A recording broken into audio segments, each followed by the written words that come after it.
শাকটা উঠাইছে, ধুইছে। দেখি চাচার হাত, দেখি হাতটা দেখেন কি এটা অবস্থা হয়ে গেছে। দেখেন একজন বৃদ্ধ মানুষ, সে শাকের বোঝা মাথায় করে চলে আসলো। আসসালামু আলাইকুম চাচা, কেমন আছেন? খুব ভালো। শীত পড়ছে তো খুব, দেখেন শীতের মধ্যে চাচা শাক নিয়ে চলে আসলো। চাচা শাক আজ কত করে? কত করে দিবা বলবো? আমার চাচা যা বলবে আজকে তাই দিয়ে নেবো। পালং শাক চাচা কত করে নেবেন? যা যা আমি ফালতু ফালতু কথা খাবো না। হ্যাঁ 40 টাকা নেব।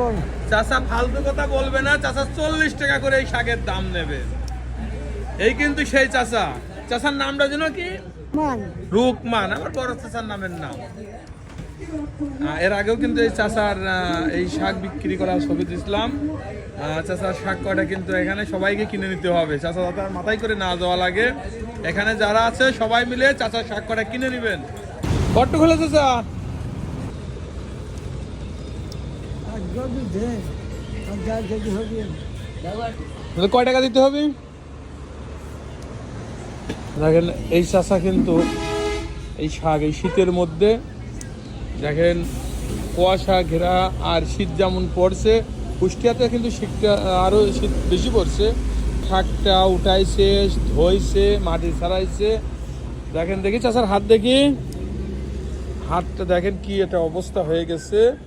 দেখেন চাচার কিন্তু ওই মুখের চামড়া আর এই হাতের চামড়া দেখেন গুছাইয়া, দেখেন কি অবস্থা হয়েছে। এই শীতের মধ্যে চাচা এই শাক উঠাই নিয়ে চলে আইছে। দেখেন ব্যাগে যা আঁটলো এটাই নিলাম।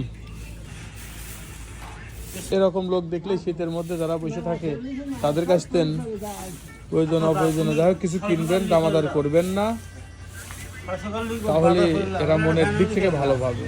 হয়তো দিয়ে দেবে যে দাম বলবেন, কিন্তু দামাদার করবেন না। কয় টাকায় আপনার লস যাবি? নাই 25 টাকা পাবেন, 20 টাকা পাবেন না, 40 টাকা কিনা লাগবে, এটাই তো। তাতে আপনার কিন্তু কোনো যায় আসে না। চাষার জন্য অনেক কিছু।